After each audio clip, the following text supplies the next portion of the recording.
Madame Obono, vous avez la parole. Président. Là. Oui, alors c'est un amendement qui se propose de compléter l'alinéa 2 pour mettre un terme notamment à la tarification flexible sur la vente des produits et services qui est aujourd'hui présentée comme une grande et bonne nouvelle pour les usagers et les usagères qui serait censé leur permettre de bénéficier des meilleurs tarifs, mais qui en vérité n'est que la traduction du grand désordre généralisé qui au final se traduit parce que la majorité des personnes n'ont en fait effectivement pas accès directement au train. Nous voulons revenir sur un non-sens qui dure depuis des années, l'incohérence tarifaire des billets de train. Pour un même trajet payé du simple au quadruple sans le moindre explication rationnelle, si ce n'est le profit qu'en tirent les 10 opérateurs qui s'en servent. Le train, pour nous, n'a pas vocation à générer du profit, mais à constituer un service public. Les produits d'appel nous font croire et font croire régulièrement à nos concitoyens qu'on peut avoir un Paris-Marseille à 25 €. C'est possible pour les quelques heureux élus qui auront réussi à minuit pile 3 mois avant et pendant un laps de temps de 5 minutes de pouvoir cliquer au bon moment sans possibilité d'ailleurs ensuite ni d'échanger ni d'annuler. Pour la vaste majorité des autres, ce sera 2, 3 ou 4 fois plus cher parce qu'ils n'auront pas accès à ces tarifs. On doit donc payer pour la majorité plus cher, trop cher ou renoncer à se déplacer.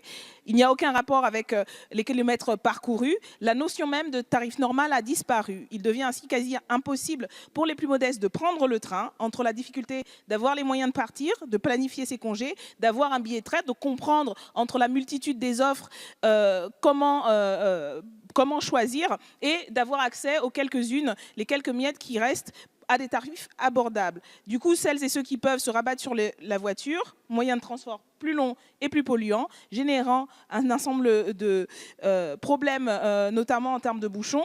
Le droit aux vacances pour les plus modestes est amoindri.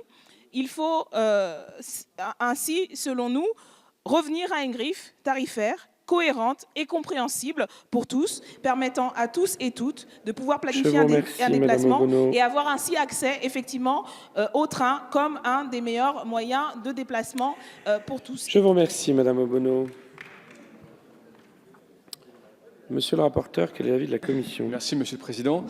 Alors, vous savez que les tarifs sont encadrés, il y a un plein tarif et que la politique tarifaire variable, elle permet notamment de payer des billets à raison des capacités contributives de chacun. C'est la politique des petits prix de la SNCF qui a été développée avec un objectif de 25%. Ça a par ailleurs amélioré le taux de remplissage des TGV. Vous devriez vous en féliciter sur le plan environnemental. Et dans les faits, les prix moyens des billets de la SNCF ont diminué de 1% par an, notamment à destination des publics les plus jeunes. Donc, avis défavorable. Je vous remercie. Même avis de la ministre. Madame Obono.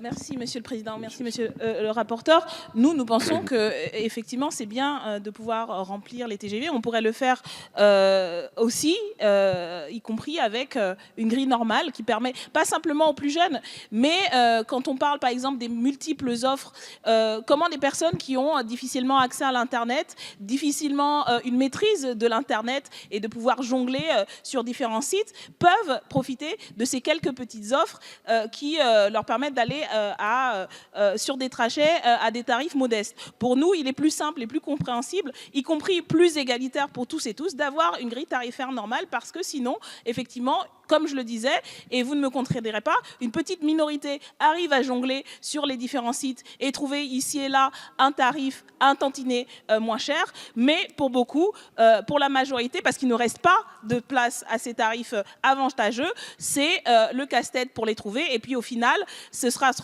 retrouver avec des billets, y compris qui ont beaucoup moins de flexibilité que s'il y avait un tarif normal et ce qui était le cas il y a encore quelques années, la possibilité y compris de pouvoir changer facilement de billet de train. C'est un système qui, encore une fois, ne profite que peut-être aux plus ingénieux, peut-être aux plus chanceux, mais certainement pas à la majorité. Il nous semble que pour la cohérence et la lisibilité, un retour au tarif normal pour tous et tous serait bénéfique, y compris pour remplir les trains et permettre le développement d'un service public écologique.